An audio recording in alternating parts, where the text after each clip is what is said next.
আল্লাহ যখন এই পৃথিবী সৃষ্টি করলেন, পৃথিবীর মধ্যে ভাইব্রেশন হচ্ছিল, কাঁপাকাঁপি, কাঁপছিল পৃথিবী।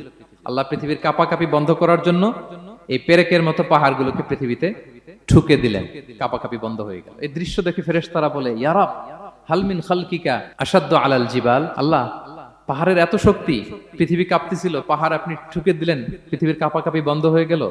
আপনার সৃষ্টির মধ্যে পাহাড়ের চেয়ে শক্তিশালী কিছু আছে? আল্লাহ বললেন আছে। সেটা কি? আল হাদিদ। আল্লাহ বললেন সেটা লোহা, কারণ লোহা দিয়ে পাহাড় কাটা যায়, ঠিক কিনা?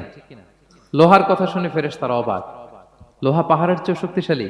ফেরেশতারা প্রশ্ন করলো, ইয়া রাব্বি হাল মিন খালকিকা আশাদ্দু মিনাল হাদিদ। তাহলে আপনার সৃষ্টির মধ্যে লোহার চেয়ে শক্তিশালী কিছু আছে?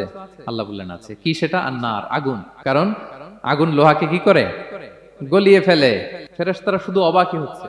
ফেরেশতারা বলে, আগুনের চেয়ে শক্তিশালী কিছু আছে? আল্লাহ বলে আছে, আলমা, পানি। কারণ আগুনে দাউ দাউ করে জ্বলে ওঠা আগুনের মধ্যে পানি দিলে আগুন অস্তিত্ব হারায়।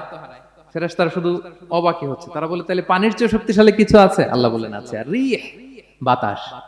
কারণ বাতাস পানিকে একদিক থেকে আরেক দিকে নিয়ে যায়। জলের মধ্যে বায়ুর উচ্ছ্বাস লাগলে জলোচ্ছ্বাস তৈরি হয়, ঠিক কি না? ফেরেশতারা আবার অবাক হয়ে বলে, তাহলে বাতাসের চেয়ে শক্তিশালী কিছু আছে? আল্লাহ বললেন আছে। সেটা কি? বলতেছে বনি আদম।